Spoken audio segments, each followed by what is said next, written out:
Bienvenidos a una videocata de vino entre amigos.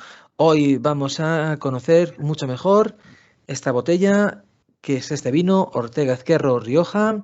Es un crianza del 2017. Con nosotros tenemos la suerte de contar con el enólogo de la bodega. Pero antes quiero presentar a mis compañeros de cata. Vamos a empezar por Sara López. Ingeniero agrónomo, amante del mundo del vino desde que comenzó la carrera, perteneció a la Asociación Universitaria del Vino La Carrasca. Su blog es vinosdebolsillo.com, donde disfruta de los vinos y los comparte, sus catas, sus experiencias. Además es muy ilustrativo para aprender y no solamente habla de los vinos, sino también da recomendaciones y vinos económicos al alcance de cualquiera, que es lo interesante, que el mundo del vino no es solamente para los sibaritas, sino para todo el mundo que se quiera acercar a él. Y si queréis contactar con ella, pues en Twitter, @vinosdebolsillo. Igualmente, mi compañero Sergio Rodríguez es periodista con más de 10 años en el mundo de la comunicación, o sea que realmente es un buen comunicador, amante de los libros, gastronomía, vino, viajes, vamos, es un wine lover y un viajero, muy bien. Además está trabajando en producción de Radio Intereconomía con 3 programas, El Club de los Negocios Raros, El Gato Gourmet y A Media Sesión. Y su perfil en Twitter, si le queréis contactar, es Rodríguez Gra.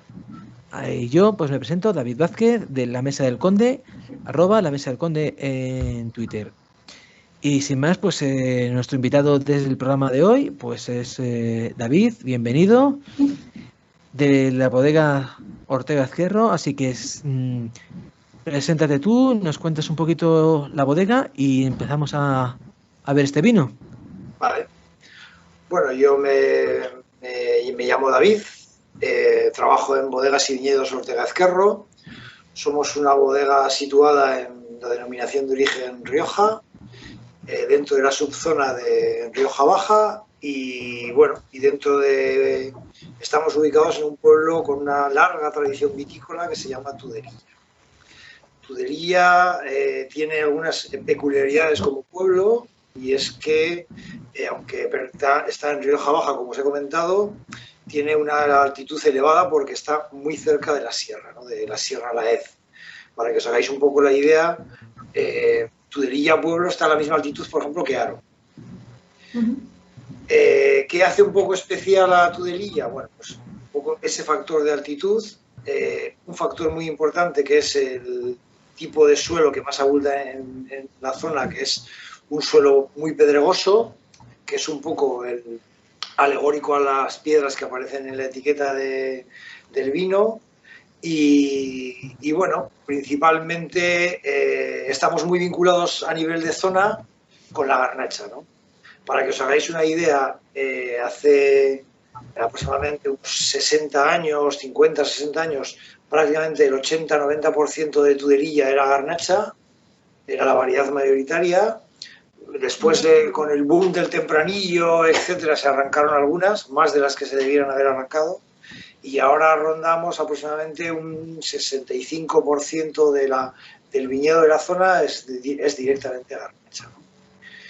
Lo que vamos a catar hoy aquí, o lo que vamos a comentar un poco, es el Ortega Ezquerro Crianza.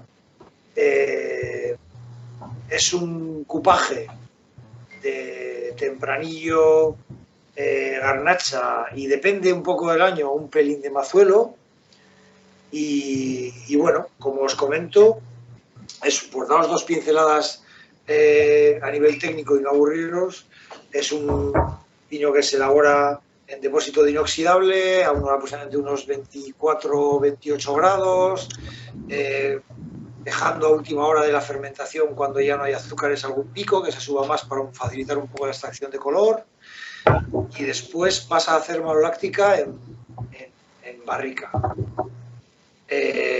A continuación, cuando la maloláctica de barrica termina, pues depende un poco del año, normalmente entra en roble americano nuevo y para hacer parte de la crianza, y en la parte final de la crianza la hace en un roble francés de segundo uso. ¿vale? Cuando esto ya ha pasado aproximadamente unos entre 16, 18 meses en las diferentes maderas, va directamente un tiempo a hormigón, porque nosotros somos muy creyentes del hormigón. Vuelve, ¿no? Está de moda. Bueno, en nuestro caso no son huevos, no son depósitos especiales, etcétera, sino eran los depósitos antiguos de la bodega. El hormigón es muy interesante porque por la gran ventaja del hormigón frente al inoxidable o frente a la madera incluso, es que en el hormigón todo ocurre muy despacio. Todas las reacciones químicas, las oxigenaciones, las reducciones, etcétera, todo ocurre de una manera muy lenta. Y eso enriquece mucho los vinos. No es tan higiénico como el inoxidable, no es tan bonito como la madera, pero el hormigón tiene su espíritu. Y nosotros lo usamos mucho, para todos los vinos además. Pero es muy Rioja, o sea, porque de hecho yo conozco algunas bodegas que están aterrizando en otras DOs que proceden de La Rioja y están exportando el volver a los viejos contenedores de hormigón, ¿no? Sí, sí. Es un poco por lo que os he comentado, ¿eh? El hormigón, bueno, la única pega del hormigón, sobre todo en los hormigones antiguos, porque en los actuales el grado de pulido interior, etcétera, es prácticamente cristal, es que no son tan limpios, no son tan higiénicos. Aunque los depósitos están recubiertos de resina epoxi para que sean depósitos de hormigón alimentario, no son tan limpios como un metal, entonces hay que tener más cuidado con ellos, ¿no? Claro, más trabajo, ¿no? De limpiezas. Pero la gran ventaja es eso, es la lentitud de procesos y cómo con un poquito de paciencia se enriquecen los vinos. Sí. Entonces, al final, ¿cuánto tiempo pasa en barrica? Pues aproximadamente en barrica de media unos 16 meses. En ambas. Entre ambas. Barrica nueva americana y francesa de segundo uso. O sea que vamos a encontrar, cuando empecemos la parte más aromática, cualidades de ambos tipos de crianza. Sí, principalmente el diseño del vino, vamos a decirlo así, está diseñado para que tenga un golpe contundente, un golpe primero más dulce, más goloso, y que es lo que le aporta en este caso el roble americano. Y el roble francés lo que le va a aportar es un mayor fondo aromática, un mayor abanico de matices. Bueno, no sé, yo como ya teníamos la copa abierta, a mí lo que me entran, el primer golpe es un coco, pero y un clavo, puede ser una especie ahí, un poquito picantilla, sí, alegrilla. Sí, un poco de mentol, que comentábamos también el otro día, un poquito de monte bajo. Sí, mentolado, sí. Sí, y luego un fondo siempre, un fondo de café, un fondo goloso vinculado muy al tostado de la barrica, ¿no? Ahumado, sí, se nota el ahumado, sí. A mí es que me encanta acercarme cuando voy a una bodega y a oler directamente la barrica, que la gente empieza, pero sí, fíjate qué tío, qué friki es, ¿no? Pues es que las barricas huelen, o sea cuando... Sí. Lo que vas a encontrar en el vino, primero, si no lo encuentras en la barrica, no lo vas a encontrar jamás en el vino, o sea... Nosotros que tampoco tengamos una cantidad de barricas estratosférica, porque no tenemos un gran tamaño, nosotros al final, por ejemplo, cuando ya vamos a sacar las barricas de cupaje final, se huelen todas las barricas unitariamente, como tú dices, David. Y la barrica que no guarda la línea aromática, ya no digo que no sea exactamente igual que la de adelante o la de atrás, sino que al final tiene que guardar una línea aromática, ¿no? Y si guarda esa línea aromática, entra en el cupaje, y si se sale por la razón que sea, porque ha habido un error y, por ejemplo, ha habido una oxidación, o porque ha habido unas diferencias aromáticas claras, esa barrica normalmente se saca de cupaje, ¿no? Pero bueno, al fin y al cabo trabajas todo el año para que eso no ocurra, las cosas como son. Claro. Sí, pero entre trasiego y trasiego, pues te puedes quedar con algo por el camino. Sí. A ver, la verdad es que entra muy bien. Debido a que le habíamos abierto anteriormente, está ya bastante oxigenado. Yo ya le probé y realmente Engaña, este vino engaña porque es muy suave, es muy goloso, es muy glicérico, lo cual en boca yo lo encuentro bastante fácil de paso. Y no te das Nosotros, cuenta que tiene 14 grados. sí, nosotros somos, nuestros vinos tienen grado, ¿eh? Igual que hemos hablado antes, Sara, del tema de la acidez, por ejemplo, vinculada a la altura, etcétera. Nosotros somos una zona con grado, ¿eh? O sea, en Tudería es muy, Sí, sí, sí. entre comillas, es muy continental, ¿no? O sea, los inviernos arriba son fríos y los veranos son calurosos, o sea. Ajá. Entonces eso, por un lado, te guarda acidez y por otro lado te guarda siempre grado, ¿no? Al final, el grado y la acidez son los dos paladines de la vejez de un vino. Son quien le permite a un vino envejecer bien, etcétera. Entonces, son dos parámetros que en Tudería vienen, no voy a decir bastante fácil, pero sí, vienen in situ. O sea, que es que aquí Ya, viene ya. yo como enólogo, con no cagarla tengo bastante. O sea, quiero decir que... Pues igual te vale la expresión que me decía un enólogo de otra bodega, que está, bueno, es viñedo de altura, ¿no? Lo que Sí, sí. en esa zona se llama viñedo de altura porque si la media está en torno a 600, 700 metros en valle, estamos hablando de una zona de Castilla y León, ellos están a 900 metros más o menos, y entonces tradicionalmente decían, a esa altitud no se va a dar ningún buen vino.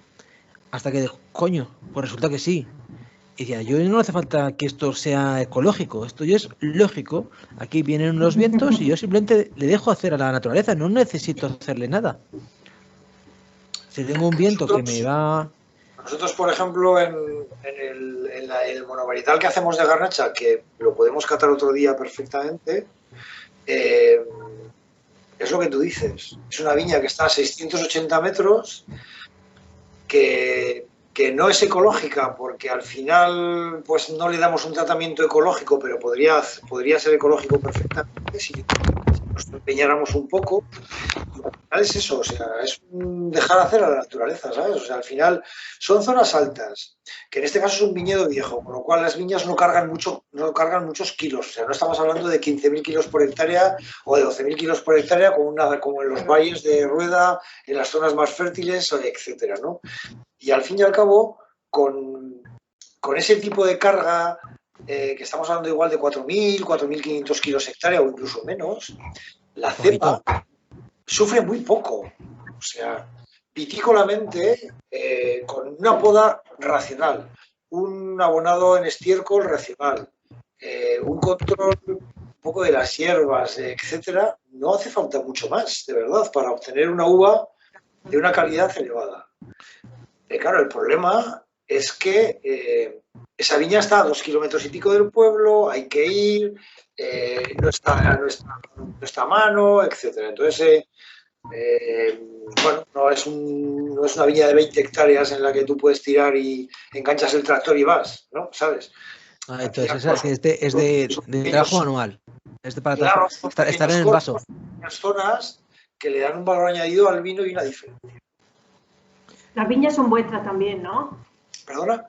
Las viñas son vuestras también. Sí. Sí, ¿no? Nosotros trabajamos de dos maneras. Trabajamos con aproximadamente unas 20 hectáreas aproximadamente nuestras en propiedad de la bodega y luego tenemos aproximadamente unas 80 hectáreas en control. Es decir, en control se entiende en el que yo marco los kilos finales a los que quiero llegar, marco un poco la poda, los laboreos y tal, pero tampoco puedo intervenir. O sea, el agricultor al final también tiene su experiencia, hay gente que se deja aconsejar más, otra gente que se deja aconsejar menos, pero digamos que llevamos un control de fitosanitarios, un control de abonados, un control de poda, pero no es he dicho yo que lo dejes así, punto, ¿sabes? O sea... Pero vosotros desde la bodega, ¿no? Sois vosotros los que lleváis ese control, ¿no? Sí, yo lo llevo en este caso. Vale. Sí. Nosotros tenemos 3 subestaciones de control para humedad, temperaturas, riegos, etcétera, y es un poco la experiencia porque llevamos ya muchos años. ¿De qué producción hablamos anualmente aproximadamente? Pues de este tipo de vino nosotros hacemos unas 40.000 botellas aproximadamente. Bueno, no son muchas, o sea, Claro. que vosotros sois, ¿qué preferís? La calidad frente a la cantidad.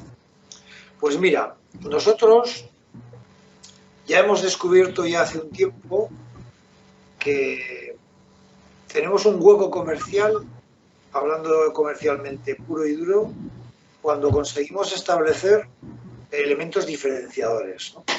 Por ejemplo, lo que estamos catando ahora quizás sea el vino más estándar de la bodega, ¿no? El vino es un poco el vino caja, vamos a decirlo así, es el vino que hacemos con más número de botellas, etcétera, ¿no?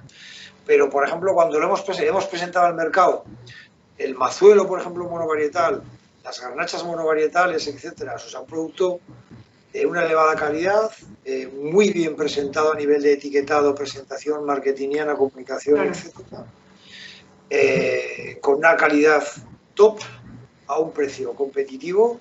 He dicho precio competitivo, no regalamos nada, porque yo me cago en la leche puñetera, cobro nómina todos los meses, ¿eh? Es que al final somos una bodega, Sí, ¿no? sí, sí, sí. Y el, Sí, y hay bueno, que es, ponerle valor. es un negocio. No, no, Es un está negocio. claro, está claro. Esto es una Claro. empresa. Las empresas se montan para ganar dinero. Entonces, Claro, yo claro, entiendo, claro. esto es una conversación que yo tengo muchas veces, o sea, yo entiendo que hacer vino mola más que hacer tornillos. Aunque hacer tornillos sea bastante más rentable, pero es que hacer tornillos es un coñazo. La métrica 2, adornar ahí todo con métrica 2. Es Pero verdad, sin es embargo, verdad. hacer vino implica 1000 cosas, ¿no?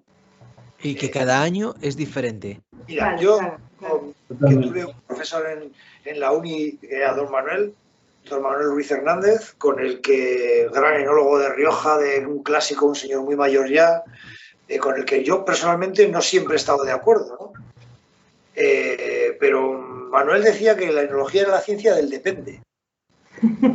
Pues sí. Todo depende. O sea, Sí, es que todo lo que dependa de la agricultura, depende de las temperaturas de fermentación, depende de la elección de la madera, depende de la elección del tostado de la madera, depende si va hormigón o no va hormigón, o va a hinos o no va a hinos, o lo embotellamos en botella borgoña o en botella troncocónica o con corcho natural o con corcho sintético o con corrosca. Entonces, al final, la enología es la ciencia del depende. sí, depende Bueno, de vosotros- todos los factores externos, de climáticos, agrícolas, de todo eso, por supuesto. Cada año, claro, que todo, al final, todos los cultivos, todo lo que depende de la agricultura, es eso, depende del año, depende de... Sí, bueno, Es así, la verdad o es sea, que vosotros, es que lo que sí que veo, que sin ser un tapón, es un corcho natural, sí. que eso es ya para mí, a día de hoy, que el coste de los tapones de silicona está en los 2 céntimos como mucho. Esto, la última vez que lo miré, estaba en torno a 35-40 céntimos, o sea, es un salto diferencial. Vosotros ya, sí, o sea, esto era, hace tiempo que no lo miro, eso No, hice una vez hay un muchas, estudio. Esto, ese en concreto vale 37 céntimos. Sí, claro, pues. es que al final, todo esto son detalles que le vas poniendo. Pero claro, tú lo ves y dices, ¿cuánto ha mojado? Está mojado, pero de forma uniforme, pero no lo ha traspasado. Esto aunque no necesitaba ser más largo, está perfecto. Eso significa que este vino pues se ha hecho bien, está en su tiempo, está como tiene que estar. Y es que luego eso se tiene que... Eso, yo por lo menos, que no soy un gran experto, más bien un aficionado que está aprendiendo, yo por lo menos lo valoro. Bueno, el mundo del corcho es... O sea, eso es de otra galaxia, de verdad. O sea, no a mí además, personalmente me gusta mucho, y el mundo del corcho, de las tipologías de tapones de corcho, de los costes de tapón de corcho, de los criterios de selección de plancha, de los criterios de selección de manufactura para llegar al tapón que tienes en la mano, de los tratamientos superficiales que lleva ese tapón. O sea, el mundo del corcho es apasionante. Y bueno, es importante valorar que nosotros, por ejemplo, usamos corcho natural por concepto. O sea, porque, mira, hay un axioma, y es que solo se cuidan los bosques rentables. Sí, Entonces, los alcornocales en Andalucía y en Portugal, entre Portugal y Andalucía, perdón, entre Portugal y España, y Extremadura, por supuesto, se generan el 85% del corcho mundial. O sea, ¿os imagináis que Estados Unidos o China generaran el 85% de un producto? O sea, es que somos patéticos para empezar. No, totalmente. Pero bien es cierto, por ejemplo, porque el corcho turco, en Turquía también hay mucho corcho, pero el corcho turco es mucho más seco, entonces es mucho más complicado de manejar en enología. El corcho portugués, el corcho extremeño, el corcho andaluz es perfecto, ¿no? Después hay unas pequeñas zonas corcheras en Cataluña, muy pequeñas, y en la Sierra Valenciana. La Sierra de Espadán se llama, una sierra increíblemente verde. Pero es muy interesante, ¿no? Porque al final volvemos a lo mismo. O sea, solo se cuidan los bosques rentables. Entonces, si conseguimos que los alcornocales hagan rentable al monte, además de que debajo de los alcornocales viven los cerdos de pata negra, etcétera. Claro. Es una biodiversidad. Se cuidarán los bosques. Si dejamos de usar corchos naturales, aglomerados, pero en definitiva corcho, los bosques dejarán de ser rentables, y cuando algo no es rentable se descuida. Se va, claro. Entonces, a mí no me gusta usar corchos plásticos, de silicona, etcétera. No tenéis ninguna botella, ¿verdad? Dentro de que hay soluciones súper interesantes, ¿eh? Y la misma rosca, por ejemplo, también tiene soluciones muy interesantes, ¿eh? Pero para mí esto es un tema conceptual. O sea, yo uso corcho porque creo en él. Hombre, si tú tienes un vino que no va a evolucionar, que no va a hacer, porque se va a consumir en el año, porque al final, ¿por qué utilizas un corcho y no utilizas otro material? Es porque lo que te da esta cosita es una microoxigenación que si lo vas a hacer con una silicona no lo vas a conseguir. ¿Hay siliconas que podrían hacer esto? Sí, pero al final te resulta al mismo precio. ¿Qué sentido tiene? Claro. Sustituir un material natural por un sintético también ahora el mismo. El tema de la rosca ha evolucionado muchísimo, y hay roscas en la parte interior del tapón llevan una almohadilla que también es transpirable, etcétera. Pues eso lo conocía yo. Yo tampoco. Pero bueno, yo que en el fondo quiero pensar que tengo un concepto bucólico festivo ecológico, pues me gusta lo que a lo mejor en otras cosas no puedo, pero en esto, por ejemplo, como la decisión es mía, sí puedo. Y entonces yo quiero. O sea, prefiero ahorrar costes en otras cosas, hablando desde un punto de vista industrial puro y duro. Sí, que en el corcho. Pero en esto no. Y de hecho para los vinos criados es el más barato, que todos los corchos, tanto el reserva como los monovarietales de garnacha, etcétera, llevan un corcho superior, más largo, que es de 49, es este 44. Te hablo de longitud y corchos más caros, además. Justamente tengo la comparativa. Mira, un 44. Porque me encantan los corchos. Cuando hablamos de 44 y de 49, hablamos de la longitud del corcho. Sí, por eso. Pero es más divertido hacer vino que corcho. Sí, no te quepa duda. Y el trabajo del corchero en el campo es matador. O sea, eso pasa de padre a hijo. Eso es. Merece la pena ir un fin de semana a Portugal a verla. Por supuesto, a Portugal merece la pena ir siempre. Eso para empezar. Pero en este caso en concreto merece o a Extremadura o a Andalucía, a ver un fin de semana una saca y a comer de una buena jamada. En el caso de Portugal, un buen bacalao. Es impresionante, porque es algo además no lo conozco, pero que es tan artesano, tan rústico, tan poco. O sea, es que eso no se puede hacer con un dron. Claro. No, es que eso pasa de padres a hijos porque no se enseña. O sea, no hay escuelas. Claro. Es como el esquilado de las ovejas, es ir a verlo y es que no hay otra manera.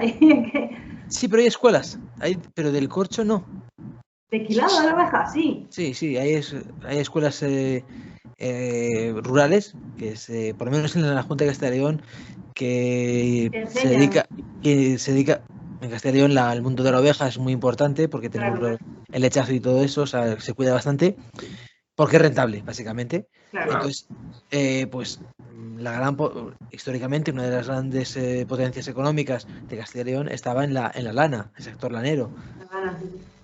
Pero es que en el mundo del corcho, es que como está muy localizado en unas pocas familias, la verdad que son los que saben, yo no sé si hay algún tipo realmente de escuela para aprender cómo, porque no tienes que dañar al árbol, tienes que quitarle el recubrimiento pero sin dañarle, porque Claro.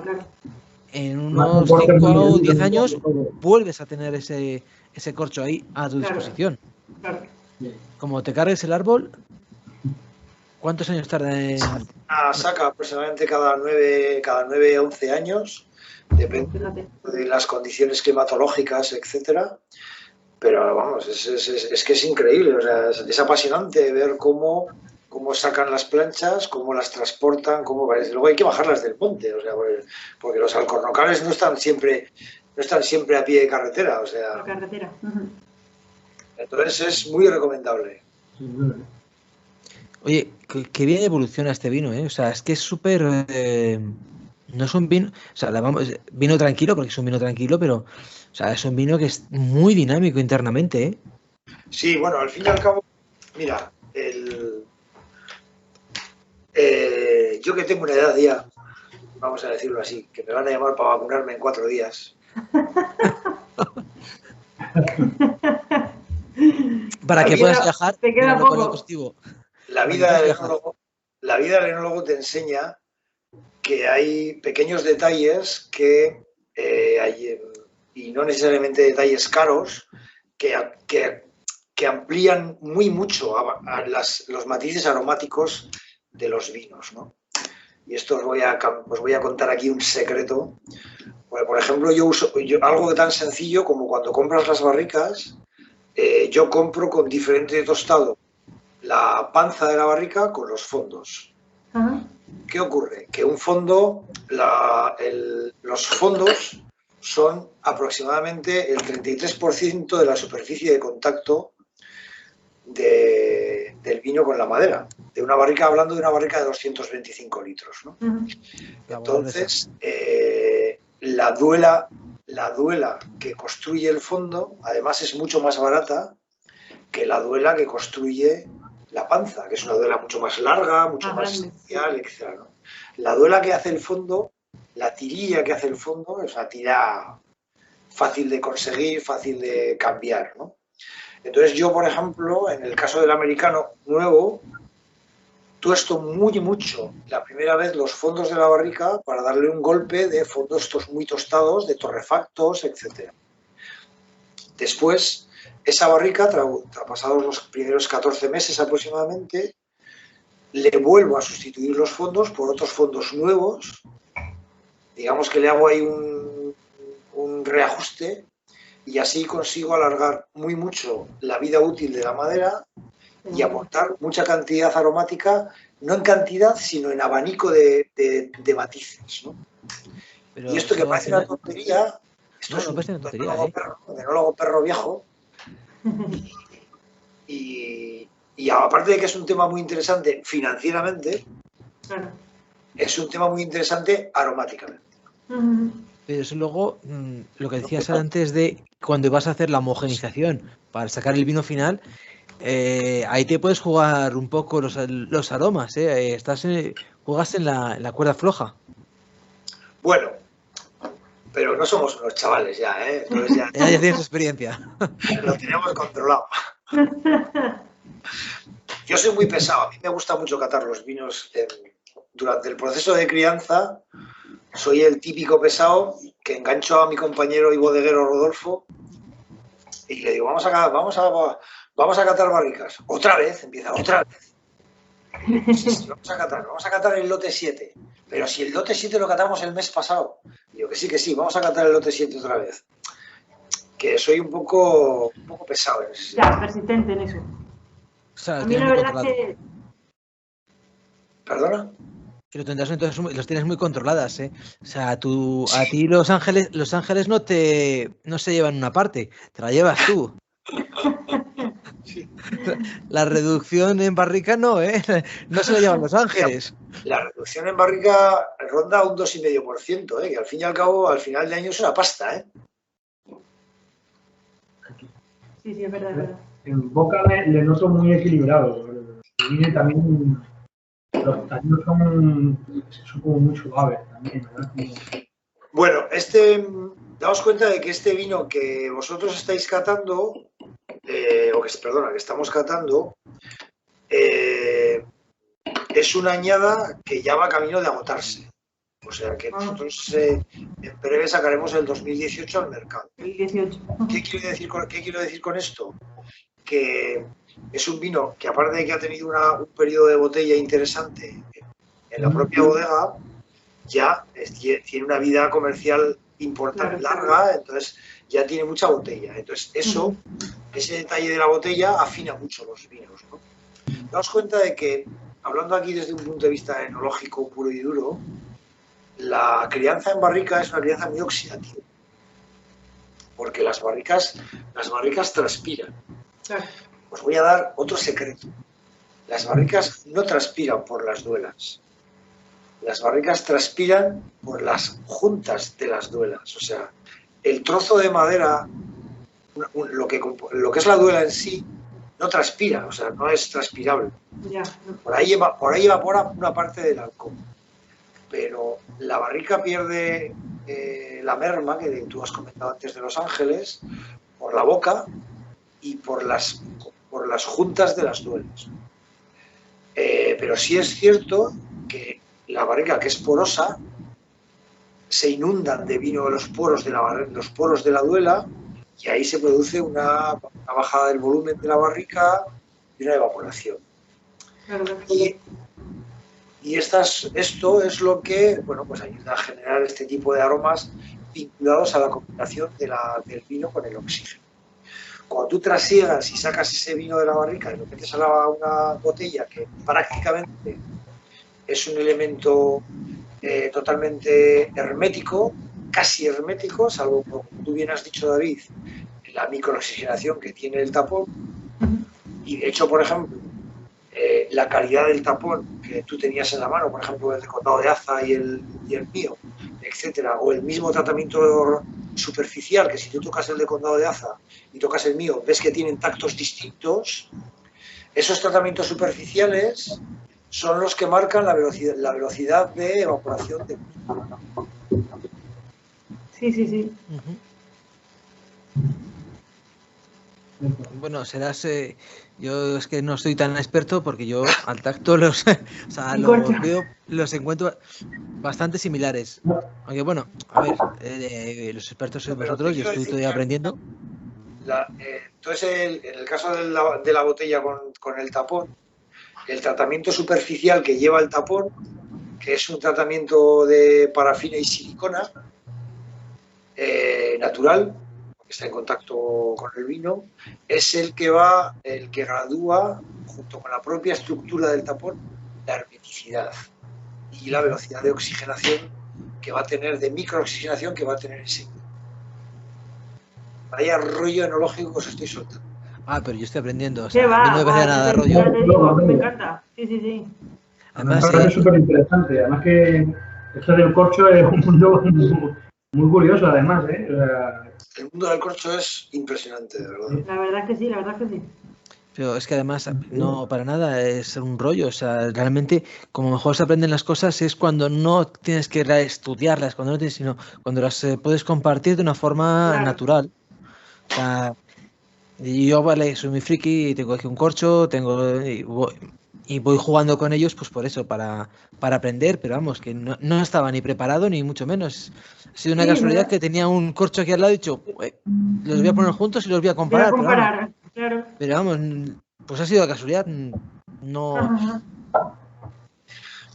Daros cuenta al final que, bueno, ahora nos lo vamos a echar a la boca y comentamos un poco las sensaciones que tenemos en boca, ¿vale? Venga.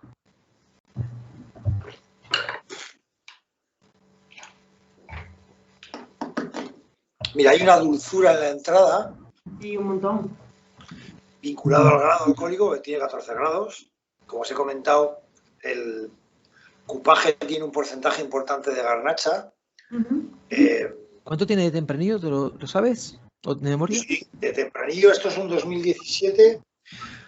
Esto tiene aproximadamente un 65% de tempranillo, 35 garnacha, 5 mazuelo al final del cupaje. No, es que tiene astringencia y con el cuerpo que... Pero no es la astringencia del monovarietal. No, La astringencia a estas alturas del vino está vinculada a la crianza. Está vinculada, no, o sea, no es una astringencia proveniente de la fermentación como en un vino joven, etc. Aquí la astringencia en este caso proviene del manejo de la madera, el manejo de las barricas. Pero bueno, también después en los laterales de la boca notáis ahí un poco bueno, principalmente la acidez. En las encías, que esto es metiéndonos un poco en el toque técnico, si tú enredas un poco en tus propias encías, ves un poco ahí la tanicidad, la proveniente de la madera y la proveniente de la variedad o del cupaje de variedades. Y después un poco el trago final, que deja un ligero amargor en boca al tragar, que se te queda al final de la lengua, está también muy vinculado en este caso a la madera, ¿no? Para que os hagáis una idea, esto es un ejemplo que yo siempre pongo mucho cuando tengo visitas en la bodega, etcétera. Los vinos que forman este cupaje hoy, cuando terminan de fermentación alcohólica, están casi imbebibles. Están muy duros, ácidos, demasiado contundentes, porque son vinos al final que va a haber que criarlos, tomarlos en madera. Sin embargo, hay otros vinos que cuando terminan la fermentación alcohólica están ya para tomar prácticamente, ¿no?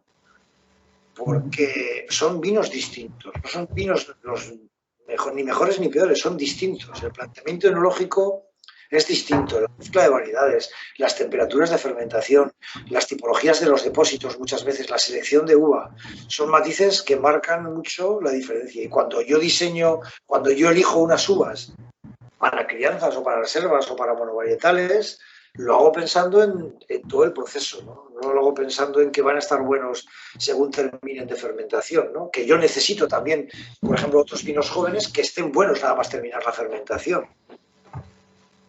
¿Qué tipo de gama tenéis? Ahora, a colación de lo que acabas de decir, ¿qué tipo de vinos tenéis en la bodega? ¿Qué hacéis? ¿Jóvenes? ¿Crianzas, reservas?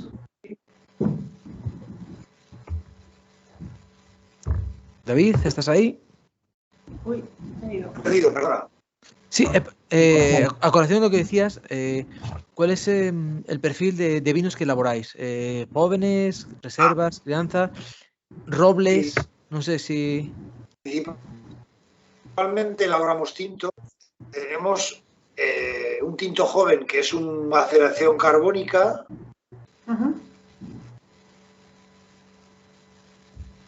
¿Se va a cortar? Le perdemos. Sí, le hemos perdido. Y después tenemos un crianza, un reserva y luego tenemos un monovarietal de garnacha, un monovarietal de mazuelo y después tenemos dos vinos de autor, que es un blanco fermentado en barrica y un tinto, ¿no?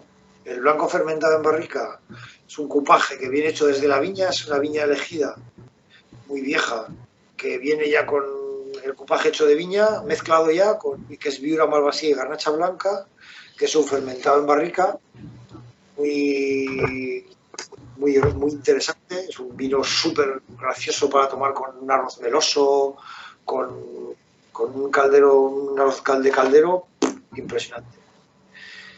Y después tenemos el Don Quintín, que el Don Quintín también es un vino que viene de una parcela en concreto, muy alta, y que no lleva etiqueta de genérico, aunque es, por ejemplo, lo que estamos vendiendo ahora, para que os hagáis una idea, es un 2011, porque es un vino que tiene muchísima botella. Entonces es un vino... Redondito, entonces. Vino fino en filipino. De hecho, es un vino increíble para comer porque ha estado tanto tiempo en un ambiente reductor como es la botella, Cuando sirves un vino que necesita decantar, por ejemplo, cuando lo sirves a lo largo de una comida, va cambiando aromáticamente durante toda la comida. Entonces, es súper interesante. Primero, porque es imposible beberte una botella solo, te terminas bebiendo dos. Y terminar con chocolate negro, por ejemplo, es... Increíble, ¿no? Sí. O sea que esto lo podemos repetir más veces con otros vinos, sin problema. Sí. No, la verdad es que este vino, lo que yo le noto, es bastante glicérico, Sí. lo cual me va a permitir que tenga un paso súper suave. Y es lo que decía al principio, que lo hace peligroso con sus 14 grados. Claro. Sí, pero contrarresta muy bien. O sea, sí que se nota Sí, la acidez equilibrado. aquí a los lados, como dice David, pero sí que está muy equilibrado porque se nota la acidez, pero el dulzor lo hace muy agradable y a mí me parece que está increíble. Yo personalmente tenía muchas ganas de probar tu vino, David, es verdad, por el trabajo que hacéis de promoción de ellos y tal, y sí que por todo el reconocimiento que tienen detrás, tenía muchas ganas de probarlo. Y ya te comenté, también me quedé con muchas ganas de probar el monovarietal, pero al final, bueno, ya he visto que está agotado, ¿no? Joder. Se la quitaron de las manos. Fue un tema muy interesante, ¿no? Porque... ¿Y el año que viene no tenéis? No, del año que viene no, porque el 2020 estaba rico, pero no tan rico. Y entonces, como dijimos, de que aquí tiene que salir esto, fetén. Claro, si no nada. Esperemos en este 2021 poder hacerlo bien. Es un poco a lo que volvíamos un poco antes, ¿no? Hay que diferenciarse. Claro. Desde un punto de vista enológico, desde un punto de vista marketingiano, desde un punto de vista de comunicación, porque si no es imposible competir por costes o por presentación o por precio con otras grandes marcas. O sea, yo, por ejemplo, no puedo competir en costes, en planteamientos con Condado de Aza, por ejemplo, que tenías el tapón, o con Ramón Bilbao en Rioja, o con gente que lo hace muy bien, a unos volúmenes altísimos, pero que ha perdido, entre comillas, el espíritu cercano, el espíritu que permite hacer esto, por ejemplo. Claro, pero es que eso es una cosa que, por ejemplo, ya lo hemos hablado alguna vez, que por redes me encanta vuestro punto de vista de marketing, ¿no? De daros a conocer, de luchar, porque aunque tengáis el perfil institucional en Twitter, los perfiles vuestros personales que sirven de apoyo al perfil de la propia bodega, están dando una visión mucho más, sí, voy a hablar de vinos, voy a hablar de mi vino en concreto, pero voy a hablar también de vino de naturaleza y eso realmente da cercanía y hace que el vino no sea una cosa que sea para la gente que está allá arriba, que es una tontería, o sea, que tú te puedes abrir un vino y disfrutarlo porque sí, pues como he dicho antes, ¿por qué me tomo un cava? Pues porque hoy es jueves y ya está, y no tengo, y no necesito ningún motivo, o sea, y eso realmente creo que el mundo del vino, en concreto, muchos sommeliers, no todos, porque yo un sommelier conozco que está en contra de ese esnobismo, está destrozando el sector. Y luego ya la hostelería, cuando multiplica por 3 y por 4 el coste del vino, pues ya entiendo que tengan que ganar un poco, pero joder, multiplicar por 4 o por 3 es una burrada. Y al final, pues con la pandemia, el consumidor que no puede ir a la hostelería, el que pueda encontrar un vino y que se lo den, que le quiten ese velo de santidad, sino, oye, que es una cosa que, igual que te puedes, un día porque te apetece, te abres una cerveza y otro día porque te apetece, te abres un vino y oye, no pasa nada. Claro. No eres ni mejor ni peor ni nada, simplemente es una alternativa. O sea, y lo dice uno, por cierto, que no le gusta la cerveza. Salvo algunas cervezas artesanales, ¿eh? O sea, yo reconozco que no, igual de pequeño no me aficioné, no probé de joven en la adolescencia la cerveza y no me gustó, y probé el vino y joder, esto me gusta, y cuanto más bebes más te gusta y más te gusta probar cosas diferentes. Yo creo que además el mundo del vino tiene una ventaja importante, y es que como dijo como muchas veces ha dicho Peñín, con quien muchas veces personalmente no estoy muy de acuerdo, hoy en día se hace buen vino en casi cualquier punto de España. Lógicamente hay zonas en las que se hace mejor o peor, o tiene más experiencia o menos experiencia, etc. Pero bueno, yo creo que la media nacional es muy interesante. Tenemos mucho que aprender de nuestros vecinos del norte, y yo me canso de decirlo en todos los sitios y en todos los foros. Sí, la verdad. Lo que mejor hacen los franceses es hacer creer al mundo entero que lo suyo es mejor, y encima es que lo consiguen. O sea, Claro. O nuestros amigos italianos. Bueno, nuestros amigos También. italianos encima se nos mean. Porque, aparte de que lo hacen y hacen creer al mundo entero que son mejores que nadie, Sí, a veces no hay que serlo, hay que parecerlo. el diseño a nivel de todo son mejores que nadie. Sobre todo en marketing saben vender. Sí, un montón. Sí, hay que parecerlo a veces, no que serlo. No, pero es verdad, pero y yo lo digo mucho. No, pero ellos se lo creen, ¿eh? O sea, yo, por ejemplo, yo he vivido en Italia, conozco Italia, he estado muchísimas veces en Italia, la he recorrido de cabo a rabo por mi cuenta, siempre por libre, porque viví en Italia. Se nota en el blog, David, se nota. Sí, se nota, ¿verdad? Se nota ese ramalazo italiano. Sí, se nota. Y tengo una pequeñísima, una 16ª parte italiana, o sea que es, vamos, básicamente nada, pero reconozco que ellos no solamente es que se lo exportan, sino es que ellos mismos se lo creen. El mundo del agriturismo, o sea, un italiano sí puede irse al mar, pero es que al mismo tiempo dice, también me voy a un pueblo a vivir el mundo rural.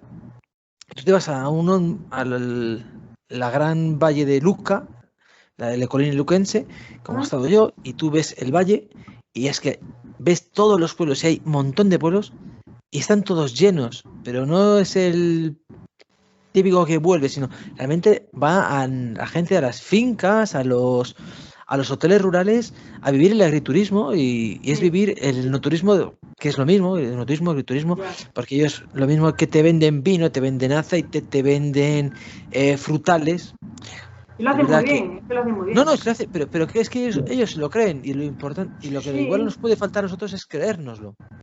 Sí. Es verdad que ellos tienen la fortuna de que su geografía, al ser una península muy alargada, con dos grandes montañas a lo largo de ella, es que, menos los que están en el centro, que prácticamente no se enteran, tú puedes estar perfectamente un día tomándote, o es como yo, cuando yo viví en Calabria, tú puedes estar esquiando a 3000 metros e irte a tomar unas gambas a la orilla del mar, en apenas 50 kilómetros. Claro.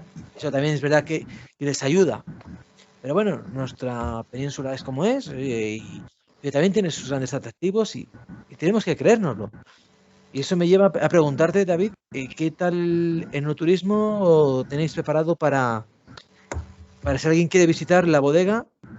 Bueno, que no solamente ver vino, sino mucho más, conocer el mundo ese del turismo asociado al vino. Nosotros estamos ahora mismo trabajando en ello, ¿no? O sea, nosotros ahora mismo estamos en una situación en la que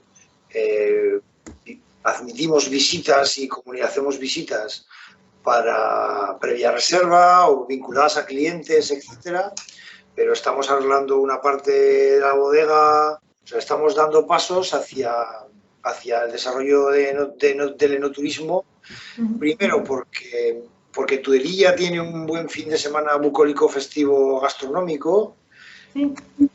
Y segundo porque me lo apunto. Porque creemos que es una herramienta que hay que explotar. Sí, yo además estuve viendo un poco en el mapa que es que estáis a 14 kilómetros de Calahorra, que es otro sitio fantástico. Bueno, la verdad es que las distancias en La Rioja no son tan grandes. Estáis también muy cerca de la zona de Enciso, que es una zona muy divertida para ir en familia. Todo el tema de los dinosaurios, que al final es que el enoturismo no tiene que ser exclusivamente el mundo del vino, sino De hecho, no debe Es ser. la excusa. Es que tiene que ser la excusa, pero nada más que la excusa. Sí. Claro. O sea, tienes que vestirlo con... El enoturismo tiene que ser una pata más del turismo familiar, del turismo de experiencia, que es lo que en definitiva busca el turista, el viajero actual. Nosotros creo que el turismo de sol y playa está bien, ha tenido su boom, puede seguir teniéndolo porque todos nos gusta ir unos días a la playa simplemente a tomar el sol y tal, pero ya no vinculamos el 100% de nuestras vacaciones familiares, personales, etcétera, a sol y playa, ¿no? Yo creo que ya cuando tú con tu pareja te planteas las vacaciones, no te planteas solamente ir unos días a la costa, bien sea al norte, bien sea al Mediterráneo, bien sea a Portugal, ¿no? Sino que te planteas distribuir las vacaciones en lo que se llama ahora turismo experiencia. Sí. Y esa fórmula que tú acabas de decir de turismo familiar, de los dinosaurios, pero también un par de días en visitar bodegas o un día en bodega, o yendo, por ejemplo, en nuestro caso, a Arnedo, que es una ciudad del calzado, del copón. Sí. Y Arnedo es bonito, o sea, tiene una zona industrial en las afueras que es brutal, pero bueno, Arnedo tiene ahí al lado tienes Arnedilla, que es un valle, un pueblo entre valles espectacular, Igea, Cornago, y realmente igual es porque yo vivo en Madrid, pero yo digo, vamos a ver, si yo me voy a hacer los 400 primeros kilómetros, hacerme 20 kilómetros más, es que ni me entero. Claro. Y te haces una ruta que dices, bueno, en un fin de semana me veo un cachito, pero dentro de un par de fines de semana o 3 o 4, un mes, me vuelvo y veo otro cachito. Y realmente ahí tenéis una zona muy, muy interesante. Sí. Bueno, yo creo que además a nivel gubernamental ahora también están con el tema de... Con el nivel, me refiero al nivel gubernamental local, o sea, no nacional. Ajá. Están con un tema de desarrollo no turístico, con La Rioja como comunidad enológica mundial y no sé qué, preparando un plan de remoce de infraestructuras vinculadas al enoturismo, etcétera. Y entonces, bueno, yo creo que ahí hay, por supuesto, como casi siempre, hay un fondo europeo, etcétera. Y bueno, yo creo que se van a hacer cosas interesantes, separadas de lo que puede ser el top previsto del barrio de la Estación, López Heredia, Muga, etcétera, que yo creo que se puede hacer muchas más cosas. Que eso está muy bien y está muy bien preparado. No, y no es incompatible. Pero, o sea... Bueno, yo creo que es un poco más elitista, vamos a decirlo así, ¿no? Un poco de lo que estamos comentando, quizás para acercar un poco a ese público joven, ¿no? Que no sé si en cierto modo ve el vino como algo no elitista, no sé, llamémoslo así. Quizás ese tipo de eventos donde se conjugue la música, el vino, puede acercar a ese público joven, ¿no? Y hacer un poco un guiño bueno, pues quizás estamos también en un país donde, no sé si culturalmente, también por el clima, la cerveza pega fuerte, también por inversiones publicitarias y en otras cuestiones, pero yo creo que en el mundo del vino, hacer un poco un guiño a ese público joven con ese tipo de acciones sí que podría ayudar mucho a que a lo largo del tiempo la cultura del vino se instale en cierto modo o de otra manera, ¿no? No sé qué opinas en este propuesto. Sí, bueno, yo creo que ahí de Rioja, a nivel particular, en algunos sitios están haciéndolo bastante bien. Yo conozco lo que hacen en Navarrete y tengo que reconocer que el fin de semana que se organiza el Festival de Navarrete, o sea, es brutal. Es brutal. Y es un polo que pone a un pueblo que es una maravilla, pero que a lo mejor está fuera de los estándares del mundo turístico, y lo pone de repente ese fin de semana como ¡pum! El foco. Sí. Y ahí han sabido ligarlo muy bien al mundo del vino y te hacen un festival y ahí la gente lo que hace es tomar vino.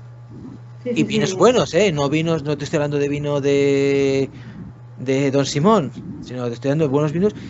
Y bueno, a lo mejor es una acción puntual que puede ser más o menos rentable, pero seguro que la gente cuando vuelve a su casa ya vuelve con un, bueno, pues, oye, pues no estaba mal aquel vino que tomamos en aquel sitio, Ajá. y empieza a introducirlo.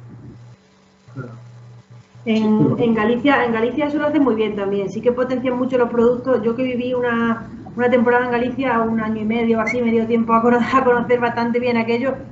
Y cada fin de semana, de primavera a verano, o sea, es increíble. Allí tienen la fiesta yo tuve la oportunidad de asistir a la fiesta del vino Rosal, en La Guardia, en un pueblecito allí que hace frontera con el Miño, con el mar, y es muy bonito. ¿Fuiste a las CIES? Fui a la CIE y me bañé, y me bañé. ¡Qué Además, dura!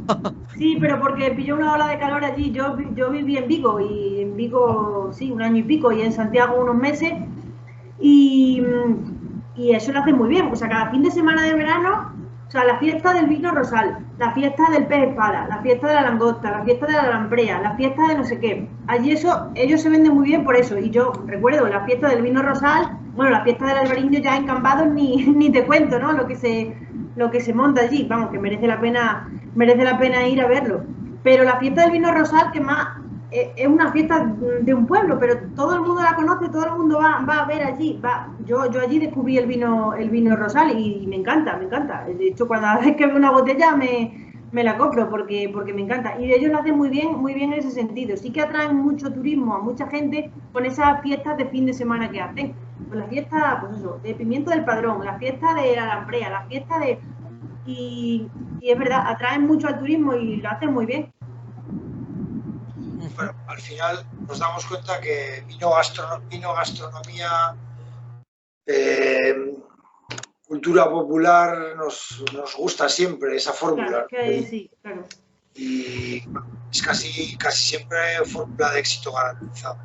Sí, es verdad. Yo antes hablaba, sí que en Madrid hacía muchas veces, ahora ya creo que por el COVID no lo hacen, pero hacían muchos años, Mau hacía una campaña de cervezas de una Mau más tapa. Tenían como un convenio con ciertos bares y sí que tenían pues eso, un botellín de Mau más una tapa, no sé, 2 euros. Imagínate. Eso estaría bien que... Es que, perdona, es que me está recordando... este tipo de historias, sí, es verdad. A mí me estaba recordando esa película mítica de Airbag, que Arguiñano saltaba aquella frase tan espectacular de pero coño, ¿dónde se ha visto comer a tortilla sin pan y vino? Es que sí, o sea, al final... ¿Te lo coño? Te doy... Pero es que al final, o sea, que sí, hombre, que el vino... Es que el vino nos ha acompañado históricamente, aunque últimamente parece que se ha olvidado, ¿no? Sí, bueno, la verdad es que intentemos verlo con perspectiva. Yo creo que tenemos mucho camino por hacer, muchas cosas que mejorar. Tenemos un producto con una relación calidad-precio casi imbatible y yo creo que el tema ahora es exactamente eso, ¿no? Ser capaces de poner en valor el valor, no tanto la relación de precio-valor. Ya sabemos que somos muy interesantes económicamente y tal, ¿no? Pero ahora lo que tenemos que hacer es que primero creérnoslo nosotros y después hacérselo creer al mundo entero. Sí. Porque no me parece ni medio normal que yo, por debajo de 15 o 18 euros, es difícil probar un vino francés en España de una calidad media. Yo no he dicho que nos vaya a envenenar, pero una calidad media y por debajo de 18 euros en España hay vinazos, ¿no? Véase este. Sí, exacto. Totalmente de acuerdo. Sí. Es verdad. Entonces, bueno, yo creo que ahí tenemos mucho camino por hacer, ¿no? Y entonces un poco lo que comentábamos el otro día yo con Sara, que desde el punto de vista agrícola, el sector requiere una reorganización desde abajo. O sea, Un cambio. un cambio total. Pero es que ese cambio total no lo podemos hacer solo los agricultores de La Rioja, de La Mancha, de Extremadura. No, claro. Implica cambios gubernamentales, implica cambios de leyes. Y entonces ya entramos en el apasionante mundo de las autonomías, de no sé qué. Pero que sea difícil o complejo, no nos evita el tener que hacerlo. O sea necesitamos nuevas leyes, que me da igual que las haga un gobierno del PP, que un gobierno del PSOE, que un gobierno que me da igual.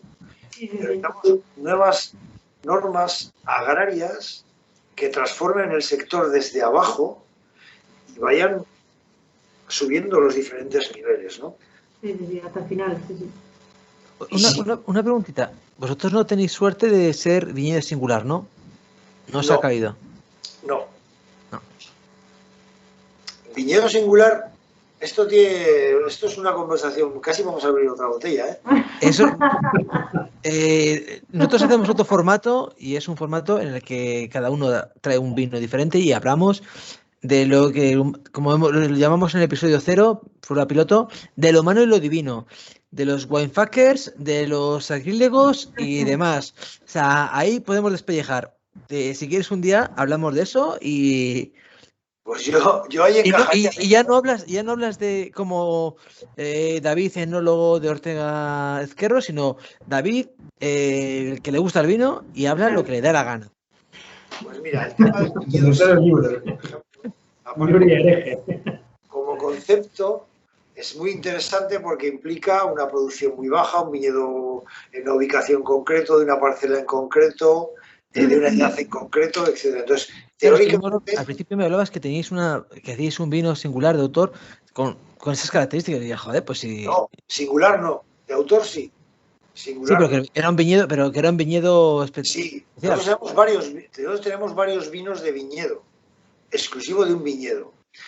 Pero es un poco lo que te decía. El concepto de viñedo singular, como teoría, está muy bien porque encuadra perfectamente los paradigmas de calidad. O sea, una parcela en concreto con una calidad elevada, con unos kilos de uva bajos, etc. ¿Qué ocurre? Que en Rioja, igual que Ribera, y yo he vivido en Ribera del Duero 3 años en Roa, y allí conozco aquello.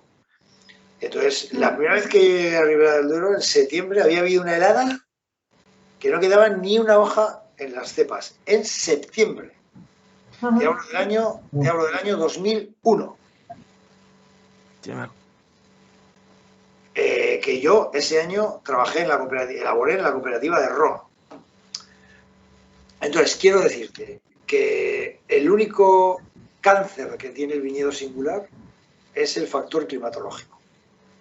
Es decir, si no vienen bien dadas para la ubicación exacta de ese viñedo singular, tú vas a perder la producción entera de ese viñedo singular. Claro.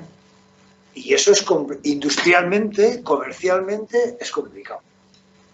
Yo me puedo saltar la añada de mi mazuelo, por ejemplo, porque no me ha gustado en cata, pero puedo cupajear con otro mazuelo de otra viña para alcanzar la calidad que yo considero necesaria para poderte vender a ti ese mazuelo. Pero si yo soy un viñedo singular, eso no lo puedo hacer. No lo puedes hacer. No te puedes permitir eso. Claro. Por ejemplo, en Rioja hay muchos viñedos de los singulares que hay en zona que son muy buenos y muy singulares, precisamente por estar donde están, que muchas veces es una zona extrema. Y una zona extrema quiere decir, por ejemplo, que del 2017 en Rioja Alavesa no podría haber ni un puñetero viñedo singular. Porque se lo entero. Pero y el riego que tiene eso, claro. ¿Entiendes? Entonces, sin embargo, yo puedo tener un vino, un tipo de vino, que yo mayoritariamente hago de una parcela, pero puedo corregir con otras parcelas o con otros vinos hasta alcanzar lo que yo considero que tiene que tener ese vino en calidad para vendértelo a ti. Pero pues no te estoy engañando, porque es un vino de cupaje. Pero sin embargo, si es un viñedo singular, expresamente singular, Claro, no puede en Rioja, te hablo de lo que más conozco, hay viñedos singulares que de cada 5 añadas se tienen que saltar 2. Claro. Bueno, la del 2016 de viñedos singulares fue espectacular. Y es cuando yo conocí los viñedos singulares de Rioja, con las añadas del 2016, que fueron maravillosas. Pero, Claro, ahora entiendo por qué no he conocido nada del 2017. Pues porque se fue al garete. Así es. Es una legislación, pues como un vino de pago. Al final todo tiene pros y contras, ¿eh? O sea, por supuesto. También es un factor comercial de credibilidad. Es decir, oye, ¿y el 2017? No, 2017 no, y Seló. Coño, no, punto. Claro. Ahora, para poder llegar a un nivel de confianza con tu distribuidor en Estados Unidos, que te llama y te dice, oye, mándame un palé del viñedo singular, y le dices, no te mando ni un palé ni una caja. Coño, pero hombre, no me jodas, se lo estás vendiendo a otro. No, una botella. Claro, Eso hay que trabajar en la credibilidad, hay que trabajar en el marketing, hay que trabajar en la seriedad empresarial y los españoles, para lo bueno y para lo malo, Es que a nivel de rentabilidad filo. tampoco lo es tanto, claro, lo entiendo. Claro. Claro. Entonces, ¿el viñedo singular es un tema muy interesante? Sí. Pero bueno, no es oro puro, o sea, no es... Es más bien para bohemio, entre comillas. No, pero es de verdad, o sea, el planteamiento es así de sencillo, o sea, tú tienes que tener una credibilidad como enólogo, como bodega, como empresa, que te permita llamar a señor David Vázquez Lozano, sí, yo, pues este año ya sé que tiene usted comprado 2 cajas de este vino, pero olvídese. No hay. Y que tú encima digas, pero estos tíos de esta bodega son de puta madre. Pero es que Sí, mucha porque no me están vendiendo un vino que no es verdad. Pues claro, si yo lo que me cuesta es poner una etiqueta. Claro, hay mucha gente que dice, estos cabrones, me cago en la leche puñetera. ¿Me entiendes? Entonces es un tema complejo. Pero bueno, es un poco lo que hemos comentado todo el rato. Depende, volvemos a lo mismo. La enología es la ciencia del depende. Bueno, chicos, pues por no alargarnos ya mucho más, ha sido un verdadero honor contar contigo. Yo siempre que hago uno de estos programas aprendo muchísimo, porque me gusta rodearme de los mejores y vosotros sois. Así que levanto mi copa para brindar con vosotros. Pues salud, yo voy a... Y que dentro de un año o nos podamos ver en una de estas, o si no, mejor. Te vamos a visitar en persona, eso es. Sí, encantado y invitados estáis. Eso sí. Hemos grabado hoy. Hoy hemos grabado. Bueno, yo lo mismo lo digo. En verano yo estaré en la zona de Rueda, así que sois bienvenidos. Si no tengo un verdejo en casa, os invito a algún verdejo en la zona del pueblo que se llama Laejos, que es donde estaré. Y ahí todavía no hay bodegas, pero se puede conseguir buenos vinos de la zona de Rueda. O de Toro, que es un pueblo que tiene la suerte de tener las dos denominaciones, ambas, y a otro lado de la autovía. Yo voy a terminarme esta copa con un plato de jamón ibérico que creo que le va bastante bien. Para terminar ya la noche. Pues nada, de mi tierra, chicos, por supuesto. Os voy despidiendo. Sara, encantado de volver a verte. Igualmente. Muy buenas. Sergio, un saludo. Igualmente. Y por supuesto, David, muchas veces. A vuestra disposición. Un abrazo, chicos. Venga, hasta luego. Adiós. Hasta luego, adiós. Hasta luego.